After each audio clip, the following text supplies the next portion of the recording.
Pozdrav Mladene i dobrodošao u još jedan AI Central Point. U nastavku ove emisije govorimo o umjetnoj inteligenciji i pravu. Ti se činiš kao dobar sugovornik za to područje, zato što si uvijek pratio najnovije trendove, pa htio bi da mi odgovoriš na par pitanja ako je moguće. Hvala na pozivu, Aco, bit će mi drago. Što danas umjetna inteligencija realno može napraviti bolje ili brže od prosječnog pravnika? Primjerice, kod dubinskog snimanja, due diligence u akvizicijama može obraditi veliki broj dokumenata značajno brže od ljudi koji bi na tome radili. Pa i kod izrade nacrta ugovora također može biti značajno ubrzano. Dakle, radi se o minutama ili možda o satima ako se radi nekakvo popravljanje početnog prompta. Naravno da pravnik treba čitati ono što umjetna inteligencija izbaci i to oduzima opet vrijeme, međutim je nezaobilazno jer nekakvu kvalitetu, kontrolu kvalitete moramo zadržati. Očito je da ti već neko vrijeme isto aktivno pratiš to područje. Koji su najimpresivniji use case-ovi koje si ti vidio u praksi u Hrvatskoj ili u svijetu? Pa tu neću govoriti o velikim uredima, a nego recimo o ovom što je nekakav prosjek koji danas pravnici mogu koristiti bilo od specijaliziranih proizvoda kakvi su u hrvatskom tržištu, ne znam, Jonsbook ili Jure lokalni i mnogi drugi koji se lokalno pojavljaju, pa do onih koji se oslanjaju na large language model koji se specijaliziraju, na primjer kao Claude koji je te plugine pravne nadodao i razvio, pa i drugi kao, ne znam, Perplexity kojeg su pravnici isto relativno rano uzeli jer je rano navodila izvore pa se i zadržala, makar ne znam koliko će dugo uspjeti bez specijalizacije zadržati tu poziciju. Mnogi pravnici izvan većih ureda koriste naprosto large language modele jezika, tako i pravnog znanja. Ono što ostaje relativno neizvjesno, recimo kad zatražiš da ti napravi nešto prema austrijskom pravu, umjetna inteligencija to napravi, ali ti nemaš mogućnost provjeriti da li je to točno, dakle moraš onda ponovno tražiti. Tako da ja bih rekao da impresivni su sada rezultati već, dakle šta se sve može, ali ne možeš se potpunosti na to osloniti kao proizvod jer mi ljudski pravnici imamo kodekse odgovornosti po kojima postupamo i moramo dodatno provjeravati. Tako da je velika razlika kad si stranke same rade i rade stvari koje zapravo ne sadrže tu kvalitetu, a ne mogu uočiti ono što nedostaje u ugovorima. I onoga što će pravnik kada koristi umjetnu inteligenciju napraviti. Jako velika razlika. Svi smo primijetili taj prilično brz napredak. Što bi ti, ako se to nastavi, predviđao kako će u narednih recimo 3 do 5 godina izgledati novi odvjetnički ured u usporedbi s onim kako danas izgleda? To je teško predvidjeti, inače je na tržištu konsolidacija, dakle nekakvo okrupnjivanje je neki višegodišnji trend. Da li će se to nastaviti? Sada vidimo da ovi okrupnjeni, ovi veliki uredi sada ulažu nakon jednog zastoja od možda 4-5 godina. Početno su počeli ulagati velike firme kao londonski Magic Circle uredi su počeli ulagati, onda je to malo se usporilo. I sada se nastavlja, vidio sam upravo da su oglašeni nekakve investicije od po 500 milijuna eura, to naravno može samo veliki ured takvu vrstu investicije napraviti, ali su ponovno počele ulaganja u vlastiti AI pojedinih odvjetničkih društava velikih i pitanje je koliko će oni to učiniti dostupnim drugima, kakvi će se poslovni modeli razviti, to sve je teško predvidjeti. Ono što je iza horizonta je činjenica da ljudi koji nisu odvjetnički uredi, a razvili su proizvode koje odvjetnički uredi koriste, će moguće u nekim trenucima početi prodavati te usluge bez odvjetničkih licenca, dakle bez nekakve regulacije koju do sada pravnička profesija ima kada daje pravne savjete. Dakle, moguće je da oni počnu, ako će tržište htjeti preuzeti taj rizik da nije regulirano, dakle, onda bi se moglo dogoditi da se odvjetnički uredi takmiče sa technology providerima koji čine dostupno bez posrednika tu tehnologiju.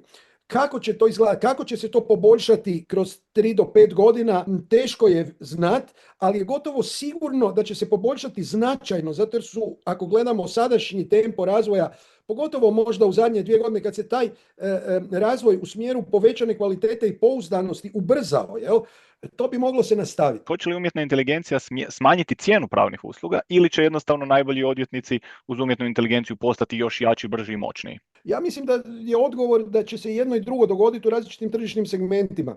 Zato mislim da su ove enormne investicije koje se dešavaju se rade ona društva koja misle da će moći nastaviti rasti i davati brze i kvalitetne usluge, pokušavaju biti iznad te razine tehnološkog vala. I to mislim da, ti znaš, concept of layering je u tehnologiji nešto što govori da naknadna tehnologija ne eliminira onu raniju. Televizija nije eliminirala radio, radio nije eliminirao tisak.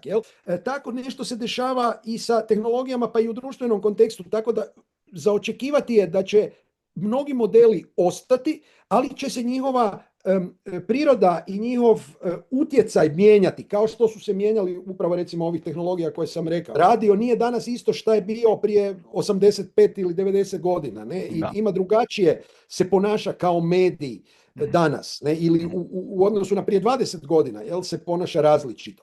Tako da mislim da će se to dešavati isto sa pravnim uslugama, ali je vjerojatno da će stupanj tehnologije se povećavati dalje i da ćemo moguće završiti u određenim segmentima pravnih funkcija na jednom mašinskom tržištu. Dakle, ko što danas brokeri na burzama ne stoje na trading flooru, gdje se trgovalo i ne izvikuju buy, sell, kupi, prodaj, nego to rade kompjuteri, mislim, bez zapravo ljudske intervencije, jer su ljudi prespori. Mislim da bi se moglo dogoditi da određeni segmenti, i sad bi o tome mogli detaljno razgovarati, koji segmenti pravnih usluga i pravnih funkcija, dakle, da li se radi o dispute resolution, odnosno o rješavanju sporova, ili o savjetovanju, ili o transakcijama, ili kako će to izgledati u svakom od tog segmenta, to bi bio dulji razgovor. Što bi zapravo preporučio jednu možda stvar koju bi svaki odvjetnik ili pravnik trebao početi raditi vezano uz umjetnu inteligenciju? Pa čak i etičke smjernice odvjetničke profesije nalažu treninge, kao što su treninzi i u smislu pravnih propisa, promjene novih propisa, novih legislativnih modela potrebne, tako je i u načinu pružanja, odnosno stvaranja tog outputa koji je strankama potreban.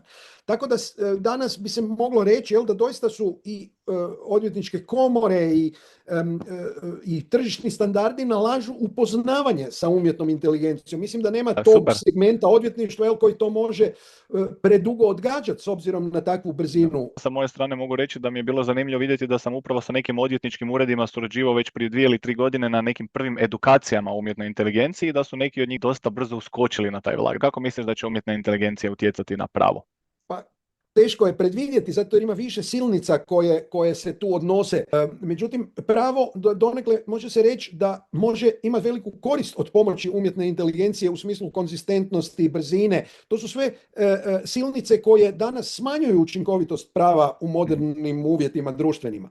Tako da pravo djelomično može imati veliku korist, veliku pomoć od umjetne inteligencije, ali istovremeno postoji ta prijetnja nadomještanja mnogih funkcionalnosti i ono što je dosta izvjesno je da će pravna profesija se morati mijenjati na način da bude više imaginativna, jer će veliki dio vještina biti obavljan mašinski.